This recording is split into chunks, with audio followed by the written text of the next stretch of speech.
Although AJ still hasn't come out of her lodge, and some of us are starting to think she may not be real. We're going to find out what Disney food blog would title your favorite movies. Are there too many Mohegans? There was a virtual queue for our tickets this week. I do have to apologize. I know because of the high demand, some people, or at least one WIGS member, was trying to resell the tickets. Does anyone on the other team want to guess? Yak and Yeti How is did correct. you get that? This is clearly a Yeti and not a chicken. Although it does have Arlo's hair. Arlo's hair.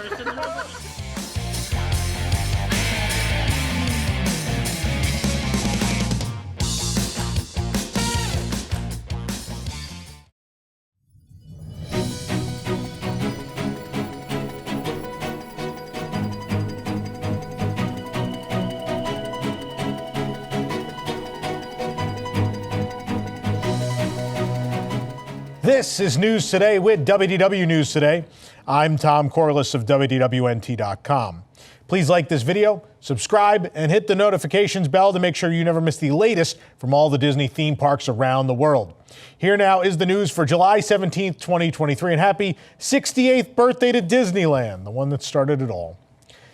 The Disney100 celebration, including the Mickey and Minnie meet and greet, will begin at EPCOT on September 22nd and will last through December 31st of this year. A new platinum Mickey Mouse sculpture will be installed in the front of the Giant 100 in World Celebration, so guests can capture both icons and Spaceship Earth in their photos, as well as, that giant construction zone. The Mickey statue is indeed the same one that is at Disneyland. It'll be the same design, including that corrected quote. A new mural will also be in World Celebration that will feature 100 Disney characters in the neighborhoods of EPCOT. It'll be located along the walkway to World Showcase, and the rest of World Celebration will also be decked out with Disney100 platinum banners and other decor. Mickey and Minnie will meet Walt Disney World guests in their platinum Disney100 costumes at the Imagination Pavilion. And at night, Spaceship Earth will light up with a special Disney100 spectacle of light featuring a special rendition of When You Wish Upon a Star. You could sip and savor the taste of Disney100 with limited time food and beverage locations during the International Food and Wine Festival and as well the International Festival of the Holidays. That does seem to indicate that those booths will debut around September 22nd and will simply remain into a different festival, which is not something we've seen before, but at least it sounds like what they're doing. And the purple metallic Mickey balloon popcorn bucket will also be available at EPCOT during this time. Another thing worth talking about is they've now announced that Mickey and Minnie in the costumes will be meeting at Imagination. That has always been a temporary home for Mickey Mouse. They're talking about the one that's in the waiting area of the the Disney Pixar Short Film Festival. That is meant to be replaced by Celebration Hall, which will have its own dedicated space for Mickey and friends to meet. So what this would indicate is most definitely for the start of the celebration, Mickey and Minnie will not be moving into that new home. That new home will not be ready. So Celebration Hall, Celebration Plaza, Dreamers Point, all of that looks like it will not be ready by September 22nd and will just be some date later in the year, possibly in the midst of this Disney100 celebration. Also conspicuous by its absence in today's announcements is the new EPCOT Nighttime Spectacular, which they decided to lump in as a Disney100 thing. If we're being totally honest, it's not actually a Disney100 show. It's really just being marketed as part of the Disney100 because it's going to debut roughly the same time. That being said, though, they were completely silent about it in today's announcement, which is weird given that it probably would have been sort of the biggest part of this whole Disney100 celebration at EPCOT for a little over 3 months. So the other weird thing is they kind of said that Moana, the Journey of Water inspired by Moana, would be the last part of the EPCOT expansion to open. But given that that's going into cast member previews already, and we are not willing to commit to late September being the opening of anything else, I would dare say Moana is not going to be the last thing to open. Then it'll be Dreamers Point and the whole rest of the center of what was Future World, what is World Celebration, will actually be the last part of the expansion to open, and then will be later this year. Still don't know when. It seems like maybe they're falling behind a little bit. Spaceship Earth at Epcot will be temporarily closed this month for refurbishment, according to the Walt Disney World website. Looking at the calendar, Spaceship Earth will close at Epcot on Wednesday, July 19th, and remain closed for just one day. It's scheduled to reopen on Thursday, July 20th. There's no details provided on exactly what the refurbishment entails, but it must be important if they feel the need to close on such short notice for a day. A new Figment hat has debuted in the Creation Shop at Epcot, offering guests a chance to show off their favorite dragon of imagination in a soft, fluffy way. The Figment hat is $34.99. The hat itself is bright purple with our friend's smiling face and bright yellow eyes showcased. His horns stick out and even has his scales going along the back. And the space for the wearer's head and the entire dragon head in general is soft and fluffy in texture, plush, a little bit velvet-like, and 100% polyester. If you're wondering how I know that, it's because I bought it. Get yours now. I'm going to read the rest of the news like this so my parents could be extra proud of my career path. Signage has been installed at Epcot for the newest World Showcase restaurant, Shiki-Sai. This is located in the Japan Pavilion. Shiki-Sai can now be seen beside Tep and Ito on the outdoor sign displaying the Mitsukoshi restaurants above the popular Mitsukoshi store. Inside, a sign advertising authentic Japanese sushi has been put in place for Shiki-Sai as well. Mitsukoshi offers a festive dining experience in the fun-loving and sociable izakaya style at Shiki-Sai, Festival of the Four Seasons. Enjoy the delights of an open sushi bar and grill immersed in enchanting scenes from Japanese seasons and festivals. Now we're looking at the entrance of the restaurant, where guests will be invited to taste new flavors once it opens later this summer. Very excited. They were going to try to make the opening of the festival on July 27th. That's not happening now. So another delayed thing. Oh boy. This program is brought to you by our official travel agent sponsor, Be Our Guest Vacations. Your dream vacation begins with Be Our Guests and their concierge team of expert vacation planners. Head on over to beourguestvacations.com/WDWNT and their team will design your next magical vacation, from the Walt Disney World and Disneyland resorts to the Disney Cruise Line to Adventures by Disney and more. They're also able to book unforgettable VIP tours where you and your group can experience the ultimate park day. And the best part is their concierge services are 100% free, so book today. This story's a little serious. I feel like I got to take my silly hat off for this one. All right. Another tourist has been accused of behaving badly at Walt Disney World while landing a cast member in the hospital with minor injuries. This situation led to the man's arrest back on May 30th of this year and a battery charge filed against him. I do have to mention again, police reports are not released to the public instantaneously. That's why there is a delay with this. I saw there was a lot of backlash on Twitter and such about us posting this story, but obviously, we get the police reports when we get them, and you have to understand that. But according to the Orange County Sheriff's report, Seth Davis, a 39-year-old from San Bernardino, California, was upset because he was in line at Epcot's Remy's Ratatouille adventure when the ride had technical difficulties. Ratatouille shut down, so Davis couldn't get on immediately. Davis became quote-unquote irate with a cast member when he learned the ride was no longer operating and he couldn't get back in line for the ride. The cast member reported Davis becoming verbally aggressive, so he went to get his manager to help with the situation. Davis demanded he receive a lightning-late admission when the ride reopened again and argued with the manager who was trying to help him. Using her tablet, the manager said she would try to get him into the line faster, but unfortunately, it was a day when not everything was running smoothly. The manager's tablet wasn't working properly either. It didn't scan Davis's guest pass, the sheriff's report said, which made him even angrier. And when the manager reached to grab another tablet to try again, Davis slapped the tablet out of her left hand, causing it to hit the right side of her ribcage and fall to the ground. The manager alerted staff that she had been hit and was transported to an Advent Health emergency room at Flamingo Crossings Town Center with minor injuries to her left hand and her ribcage. Photographs of the manager's injuries were taken for evidence, and the sheriff's deputy read Davis's Miranda warning, after which he agreed to speak without an attorney. Davis admitted he became upset when the Ratatouille attraction got shut down while he was waiting in line and began demanding to be allowed into the fast line when the ride reopened. Seth stated he became so upset during the argument that he reached out and slapped the tablet out of hand in a lack of judgment. Davis was handcuffed, arrested, and taken to Orange County Jail, where authorities said they had probable cause he committed battery, noting they also found 2 independent witnesses who saw what happened. Last month, Davis pleaded not guilty to a misdemeanor battery charge, according to online Orange Circuit Court records. He's being represented by the Office of the Public Defender, which could not be reached for comment when we reached out to them. On a recent trip to Disney's Hollywood Studios, we noticed that the hand dryers found in the restrooms, or refreshers, if you prefer, at Star Wars Galaxy's Edge, now have new labels that designate exactly what they are. The Dyson hand dryers, which look weathered so they best fit into the Star Wars world and Black Spire Outpost, now have decals that read hand dryer on them and point to the opening where guests are to hold their hands to activate the dryer. Now, obviously, we don't know the exact reason, but one could guess this was done because people didn't know they were hand dryers. Apparently, people may have thought they were part of the scenery or just didn't think that would be located right there.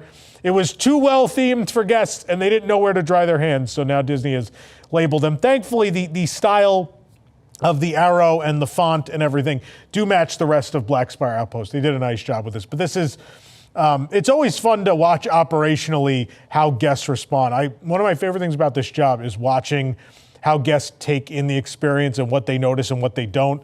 And so I think it's pretty interesting that they literally put hand dryers in their face, but because they were semi-themed and everything in there sort of a metal finish, people just kind of stared at it and went, oh, well, I guess I'll walk out with my hands wet.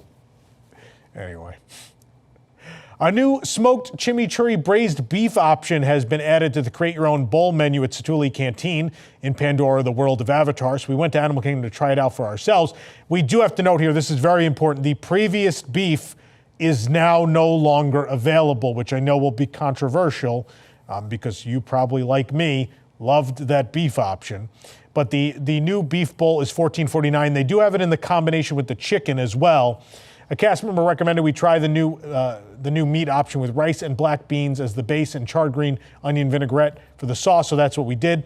That being said, our reporter that had it really enjoyed it, thought it was a good change. I still personally need to get out there this week and check this out because I know Ratatouille is probably the most well-received counter service in all of Walt Disney World. Maybe one of the best reviewed restaurants in Disney World, period, for that matter. So this is a big deal. And you know, this happens a lot whether it's short rib, we see short rib becoming ubiquitous on a lot of the table service menus. And now this kind of looks a little bit like the short rib, which would definitely be a monetary decision. This would be an attempt to make the bowl cheaper for Disney to make and increase profits, right? So the question is the quality the same? Is it worse? Is it better? Well, I'm going to go check it out. I'll let you guys know. Maybe we'll do a video review. Disney's Polynesian Village Resort is an original Walt Disney World hotel, and guests now have more options to represent this iconic place with new apparel celebrating the resort. All these items were found at Boutique in the hotel lobby. There's a new straw hat for $34.99. There's a Trader Sam's Grog Grotto white t-shirt for $34.99. An Aloha Polynesian Village shirt for $34.99. This very cute Polynesian Village Dole Whip shirt for $29.99. And another Trader Sam's shirt, this is a tropical one, for $34.99. This and more you can read about at WDWNT.com. The Pepita puppet in the Magic Happens parade at Disneyland has been updated to a platform float with a driver. Pepita is the last of the Coco unit, which also contains a float with Miguel, Hector, and Mama Imelda, plus the Alebrije dancers.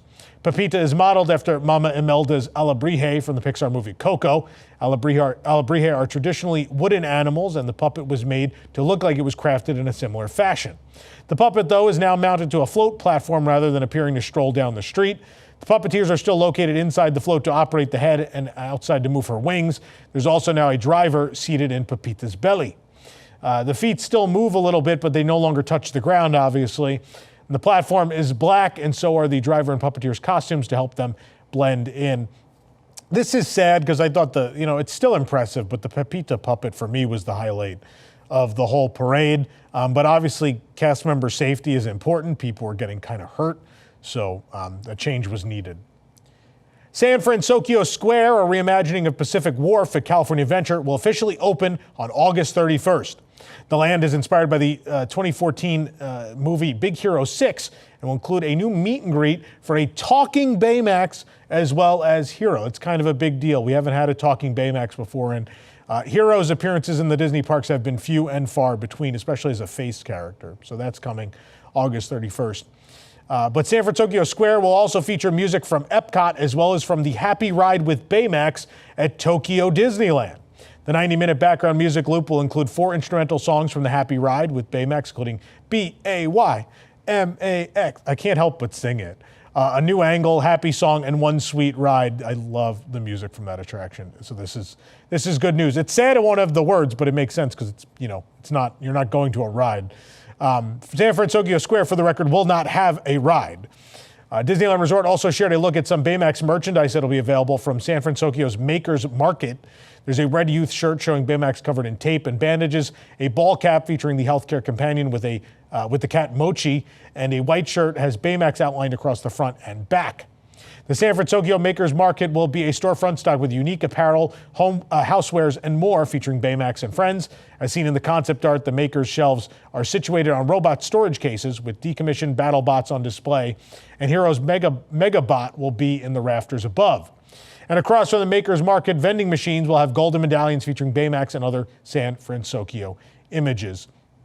And we also got a first look at the costumes. Apparently the cast members in the land will have baseball caps inspired by the local sports teams of San Fransokyo. So we're getting little details here and there. You may remember last week we commented that some of the new menus are already rolling out. July 19th will be Lucky Fortune Cookery, Cocina Cucamonga, and Rita's will be on July 26th. Eric and I are actually heading out to California. We're going to bring you a video review and as well website post reviews of all that new food, even though that is well over a month ahead of the grand opening of this land. They're doing this all in phases. And again, August 31st, though, when you'll be able to experience the whole completed thing. The official Disney Cruise Line Instagram page has announced the arrival of DisneyBand Plus aboard the Disney Fantasy. After rolling out DisneyBand Plus to the Disney Wish last month, Disney Cruise Line announced this week that the next ship in the fleet to gain access will be the Disney Fantasy. Quote, ready for a new wave of convenience and onboard surprises? Well, DisneyBand Plus sets sail aboard the Disney Fantasy starting July 29th.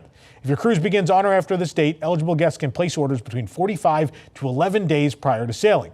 Stay tuned for more DisneyBand Plus updates as we chart our course across the fleet.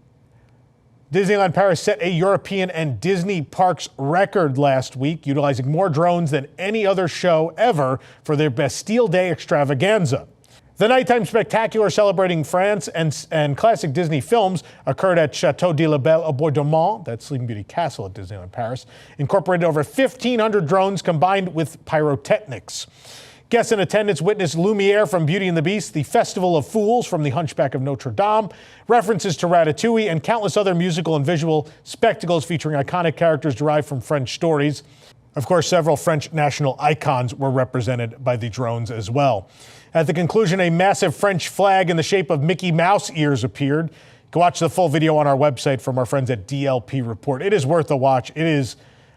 So last year we went for Bastille Day. We happened to be there, and they incorporated some drones, and it was, I think, the best Disney fireworks show I've seen in my life.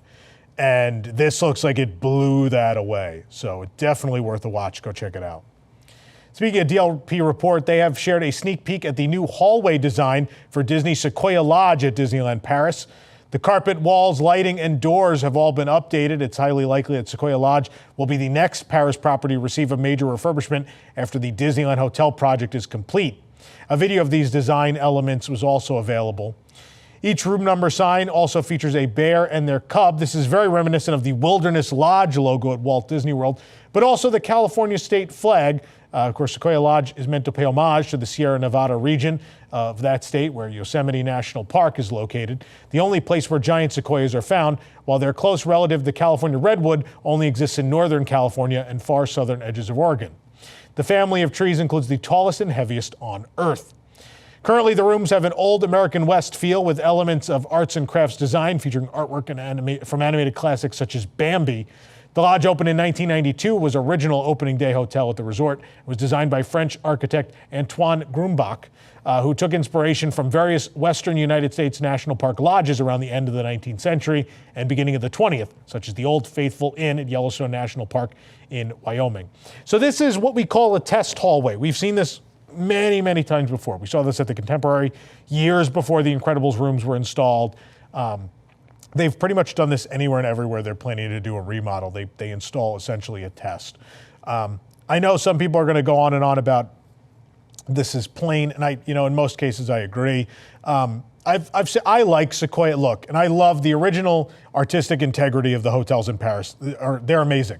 If you don't know the full story, I highly recommend our still incomplete series. There are several episodes up though of timekeeping. We've started a series on Disneyland Paris, and we get real in depth on the creation of the hotels, the backstory, and the design intent, all of those things. The development of Disneyland Paris is amazing, and these are amazing hotels. But Sequoia Lodge is it's in rough shape. It's in real rough shape. I love it, but I've stayed there. The air conditioning doesn't work in half the rooms. There's things that are a little beat up or damaged. The hallways have a little bit of a smell to them. They're maybe a little dated.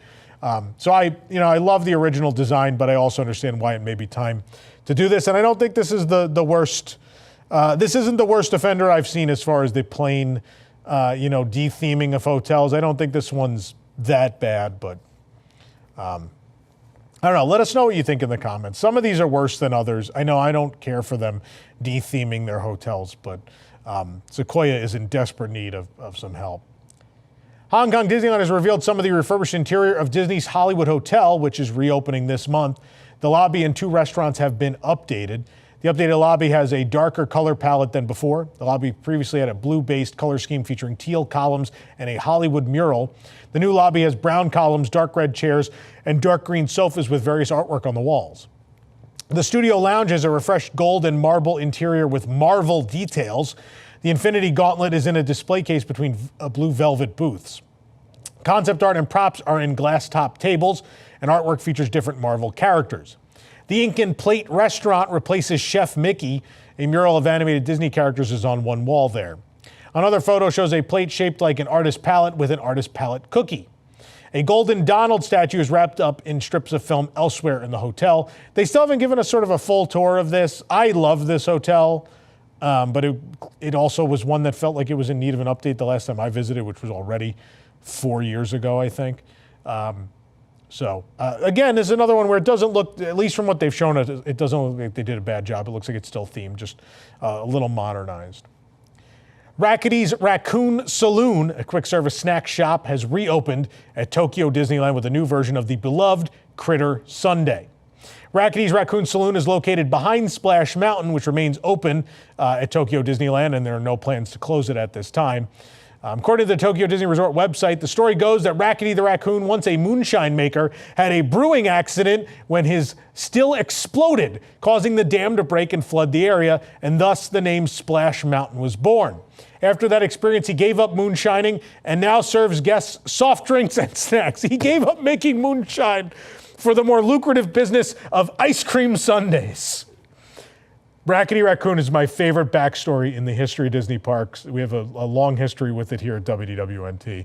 But the fact that literally only because he made a weird experimental vat of blueberry moonshine that exploded is why the Beaver Brothers Dam broke and Splash Mountain has water flowing through it. That is the real backstory, ladies and gentlemen. But anyway, previous iterations of the Critter Sundae include the Strawberry Milk Swirl and the Pumpkin Milk Swirl for Halloween. The new Critter Sundae is 800 yen. That's about $5.75 US. It's a swirl of chocolate and milk soft serve ice cream sprinkled with chocolate flakes, topped with a full Mickey churro. There are corn flakes at the bottom beneath the ice cream. You can read the review at WDWNT.com, but the ice cream at Tokyo Disney is unrivaled. It's not that processed American ice cream. You taste the milk in it. I love it. It's so good. And the Critter Sundae was like a must-do every trip. So happy it's back. And as well, our beloved Rackety Raccoon getting the love he deserves. For the absolute latest on these stories and all that didn't make it into today's show, be sure to check WDWNT.com and follow us on all your favorite social media platforms. You can support the entire team behind this show and others by joining the WDWNT Interglobe Society at patreon.com/WDWNT. Get access to exclusive content, discounted show and event tickets, and more. Special shout out to all of our WIGS members watching who make this show happen every week. For the worldwide leader in Disney Parks news, this is Tom Corliss saying, enjoy the rest of your today and have a great, big, beautiful tomorrow. Welcome to Deep in the Plus. Each week, join host Rob Whiteside as he and a panel of Disney superfans take a different movie or TV show from the Disney Plus catalog. They'll tell you its history, details, and give their review, so you'll know if it's worth your time. Current shows, classic movies, and everything in between. Watch Deep in the Plus live Wednesday nights at 9 Eastern for new episodes, or catch Deep in the Plus anytime on YouTube on WDWNT TV.